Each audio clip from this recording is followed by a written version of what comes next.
Nintendo repackaged these games with resolutions as low as 720p, frame rates as low as 30, and also upscale textures that just look awful. So I decided I'm just going to make my own version with true 16:9 widescreen support, native 4K resolution, properly upscaled textures, and in some cases over 4000 FPS. So here's the mission objective. I want each and every single one of these games looking as modern as possible. I also want to play them all with my personal preferred controller. And lastly, launch everything from a single clean place, like the real collection. Also, there's two constraints here. I need to do it within the budget of buying it from a local secondhand store, which in my country is £68. I also have to have finished this in the time that it would take me to order it from that store and receive it in person, which is 3 days. So let's start this journey with Super Mario 64.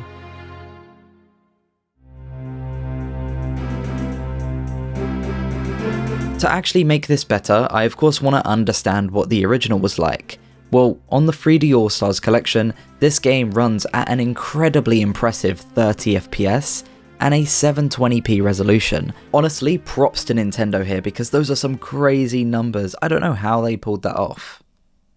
This is going to be extremely easy to beat on PC, but there is one caveat. This game has been around forever on PC through emulation, but even better, we now have a PC port that is made by fans. This requires that you use the original game files in order to build this PC port. You can get the game surprisingly cheap on secondhand markets, and I found it on eBay for just over £17, so we're going to add that to the overall cost so far. It's magical stuff, but it caused a bit of an issue for me. Because this is so popular and because it's so easy to alter the version and make your own version of it, there is a huge influx of tons of different versions made by different people that do wildly different things, so it made picking one so damn hard. And I really was just lost in the source of all of it. I did what I usually do in an instance like this, which is just search what I want to search, followed by Reddit, and then just go on tons of different forums and see the reoccurring option that gets recommended. And that was SM64 Co-op Deluxe. Apparently it's the same as SM64 Plus, which is another popular option, but with more options, mods, and even online co-op. I didn't regret that decision because I had this up and running in about 10 to 15 minutes, and there's really nothing interesting about the setup process. It is just that straightforward. So let's just say 15 minutes on the clock and we've already beat Nintendo.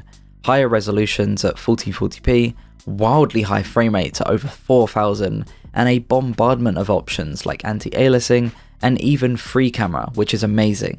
This lets you control the camera like a modern Mario game instead of the default snappy tripod feel. There's tons of options here as well that turn off annoyances that some people have with this game. Stuff like being kicked out of the level when you collect a star. You can just switch a toggle off and then never be kicked out. Everything was honestly perfect. Then it got even better. Co-op just worked. It felt like magic.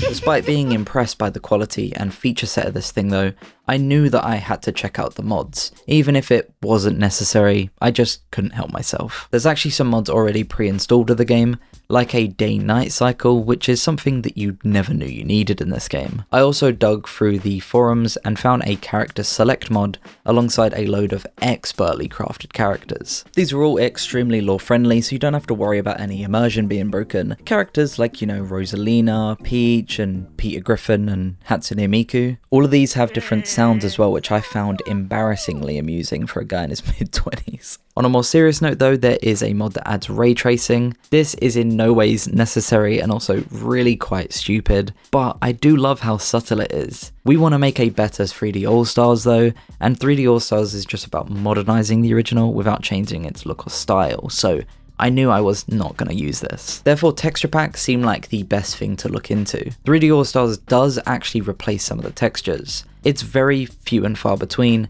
and it also does carry that AI upscaled, smeary look to them, especially the UI. I really hate the UI in 3D All-Stars. I thought for sure that fans would do a better job, so these are the ones that I found. Cleaner aesthetics goes with that smoothed out look, which is very similar to what 3D All-Stars was doing, but this looks better, especially in the HUD. I didn't think this was going to be the one that I was going with though, and I wanted something that wasn't redrawn. Like I wanted something that just increase the sharpness of the originals without completely having a different art style. This one though honestly made me second guess that decision because it looks incredible. The chain chomp though is nightmare fuel. OWO5 project is it's something, and this one is beautiful in its own right but really does not fit the bill for what I want. It changes way too much. And then SM64 Reloaded was actually the first texture pack that I found whilst I searched up for these, but I wanted to cover all ground and just make sure I wasn't missing out on anything, and well, I ended up coming back around to it because I used this as the final result. This one really struck the balance for me. It made the visuals overall look super sharp and modern, but it also didn't stray too far away from the original style. Of course, if I wanted the most faithful approach, then I guess cleaner aesthetics was the one to go with, but I really didn't like the smeary look that this had, and I much prefer this sharper look. And so at the end of day one, I felt that I had successfully modernized this game well beyond my expectations. This thing looked amazing.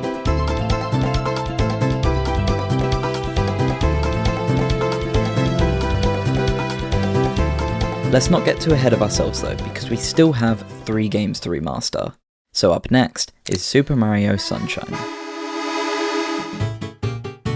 Nintendo put up more of a fight for Super Mario Sunshine. It's not perfect as it runs at 30 FPS still, but we're getting 1080p resolution, icons and textures at a much higher res, and also the cutscenes are AI upscaled. It's also running at 16:9 widescreen, but we really can't give them props for that because the original ran at that. On PC, with the Dolphin emulator, I was hoping to achieve 4K 60, but honestly, I got a lot more than that here. But first I need to add the game to our overall costs, and I found a copy of it on eBay for £16, bringing our overall cost to £33.50, which still leaves us tons of room until we reach that £68 cap that we set. So I have a feeling we're going to be well under budget. Now back to why I got a lot more than I thought I was going to get, it's all thanks to the incredible modding scene that this game has. Because what I discovered was that Sunshine has 2 major super popular mods, Eclipse and Sunburn. Eclipse is your overhaul mod. It has 120 brand new shines, 3 playable characters,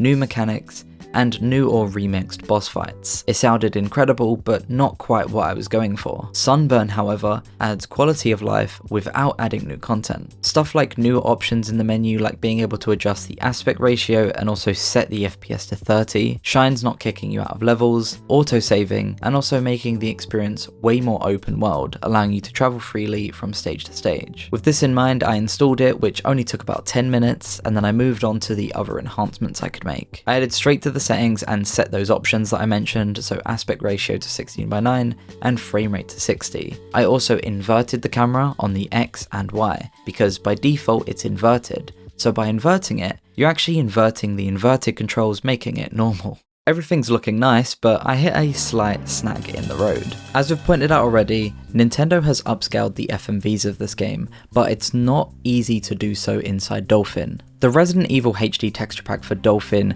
actually upscaled the FMVs by exporting them frame by frame, upscaling them, and then putting them back in like you would any other texture pack. The only other way to do it is extract the files of the ISO itself, and inside there I found all of the FMVs. There is actually the Switch cutscenes on GitHub, so I downloaded those and replaced them. This of course isn't really a win for me because it just means I have the same output as what the Switch does, which is kind of disappointing. I did play around with upscaling the videos myself, but honestly I'm just so not adept at doing this that the results were just kind of mediocre. In some frames it actually did look better than Nintendo's, I have to say, but I don't think it's worth the time investment that it would take to render all of them out, so I just left it with the Nintendo ones because they're actually good. This is kind of proof that Nintendo can do really amazing stuff to remasters when they actually try.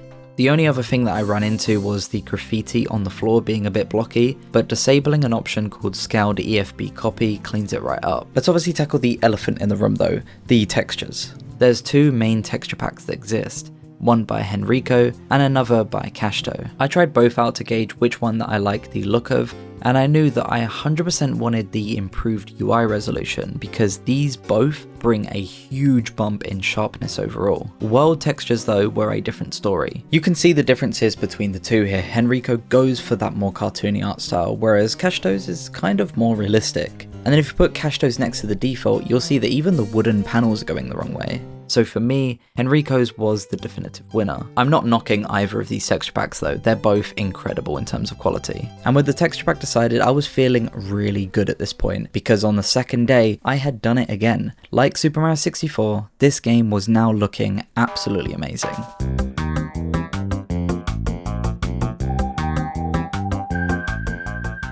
And now I was on the third day, and I still had to remaster 2 more games, and also get the launcher situation sorted, which I hadn't even thought about yet. I was just hoping that maybe Super Mario Galaxy would be a bit easier since it's a newer title, but there was one aspect about it that had me really worried, and that's of course the motion controls.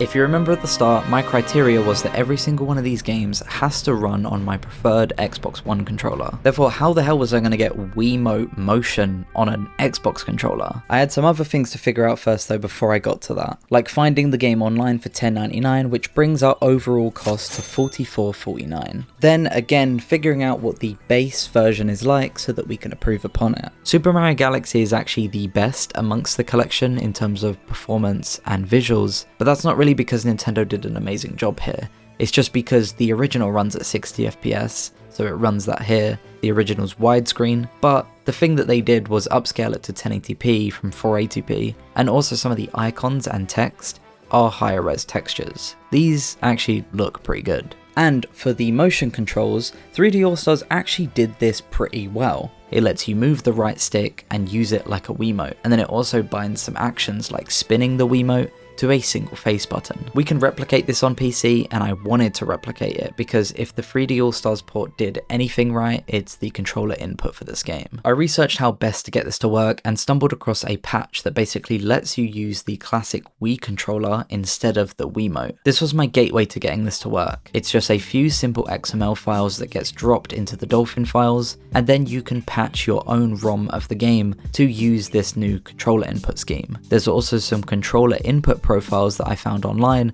that work with an Xbox One controller. It was then as simple as just selecting that downloaded profile, plugging in my Xbox controller, and then right-clicking the game and running it with this Revolution pack. When I launched the game for the first time with this patch, it asked me what controller scheme I wanted, and I picked 3D All-Stars, and then if I wanted to swap the L and R buttons, which I did because then that would give me the analog trigger support. I was pretty worried about the setup, not gonna lie, but it was just absolutely flawless in the end. I got carried away with just enjoying the game whilst getting footage, and I never run into any weirdness or wonkiness with the controls. It all just clicked instantly, and it just felt like I was playing any other Mario game. And in terms of visuals, because this game already runs at 60 and has widescreen, all I had to do was bump up that internal resolution to 4K. I also made sure to turn off a setting called Store EFB Copies to Texture Only, as that can cause some issues according to the wiki.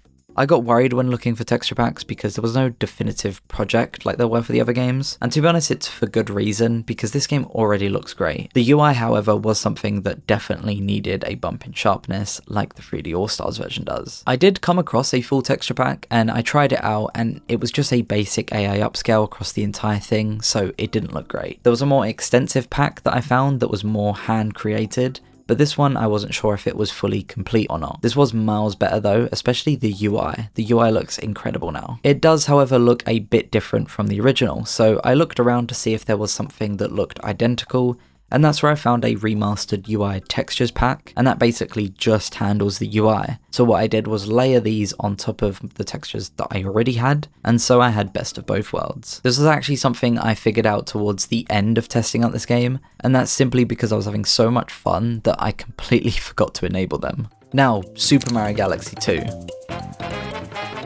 This wasn't in the original collection, which is baffling to me considering how similar it is to the first game. It's also just incredibly easy to set up because you just take everything that you set up from the first one and apply it here. Even down to the texture packs, because the same people made the same texture packs. So I just layered them on top of each other like I did with the previous game. We'll also add it to the overall cost, which I found it for $12.99, which brings the final value to $57.48. Which that means, as of making this video, you can literally buy every single game individually, dump the ROMs and play them on an emulator cheaper than you can buying the 3D All-Stars collection.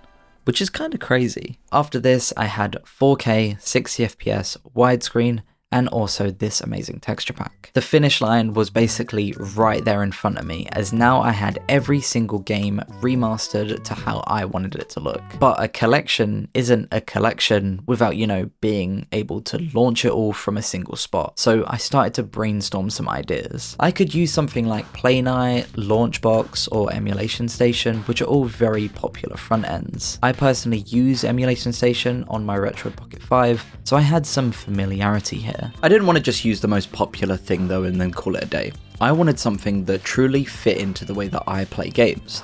And that's when it clicked for me. I wanted this integrated into my Steam library. And I knew this is the route that I wanted to take because as I'm sure many people out there, Steam is their primary platform when they play games on PC. And I have a severe problem with Steam because if anything's not on Steam, I have trouble playing it. Nowadays, there's so many platforms to play on and they're always giving out free games. So I have a bunch of free games on Epic, Ubisoft, and GOG. The issue is though, I barely play any of them. And that's purely because they're not on Steam. If a game is cheap enough, I will literally rebuy the game just so I can have it in my Steam library and play it through Steam. It was great to have a plan and all, but is this even possible? Well, I went in blind and just did what I already know how to do, which is just add everything as a non-Steam game. I know I didn't want to just whack Dolphin into Steam and call it a day. I wanted each game here individually, and when I press play on them, I want to go into that game. I can do that already with Super Mario 64 since that's a separate program, so I quickly added that as a non-Steam game. The other ones though, I had to figure out how to actually implement the game, not the emulator. I thought I'd figured it out because you can just right click a game and create a desktop shortcut. And then I was just thinking you could just add that shortcut as a non-Steam game. I was so confident in this mindset that I even started prettying up the shortcuts, just preemptively assuming that it was going to work. Let's live in this little delusion bubble for a second though, because I want to talk about Steam Grid DB. I use this thing religiously for video thumbnails and emulation stuff, but never for something like this. It's simply a database that is filled with hero images, logos, icons, for tons of games and consoles. But just a database of images really is underselling it, because this thing is jam-packed with so many cool custom designs that would help me make these games look incredibly modern in my Steam library. So I set up custom items for each one to look their part, and then tried importing them into Steam. This just imported Dolphin as a whole, not the shortcut. So back to the drawing board. It wasn't that much longer until I found Steam ROM Manager, which I've heard a lot of in the past, but this is the first time that I've ever truly explored what it is and what it does. This basically does all the heavy lifting for you. It has community presets that let you choose what kind of ROMs or programs you're wanting to import. Then you just select the directory of where everything is, and then you just hit pass, and it'll basically load up all of the games in those folders. It took me an embarrassingly long time to figure out how to actually exclude certain games, and I had to basically restart the process about 10 times. But once you do it, it scrapes all of the artwork for you. Now, all of the games were looking really nice inside my Steam library. Now, if you've been paying close attention, you may be wondering how I got the patched Super Mario Galaxy games. Because if these Galaxy games are in my Steam library and I press play, surely the original ROMs are going to load, not the one with those Revolution Classic Controller patches. Well, that turned out to be pretty easy. I basically saved it as a preset when I did that patch, and that makes a JSON file next to your ROMs. So all I had to do was tell the manager to include JSON files in its search, and that way both the normal game and my patch classic controller versions showed up right away. All I had to do was exclude the normal versions. So then it was just about adding the final touches, making sure that all the artwork looked exactly how I wanted it, and then also adding it to a collection within Steam called 3D All-Stars. And this is the final product. All 4 Mario games neatly presented within my library, and I tested it out, and unlike a lot of things that I do in life, it just worked. Todd Howard would be very, very proud. And with that, I'd basically completed it. I had my very own 3D All-Stars collection under the constraints that I set, and now all that was left to do was enjoy it.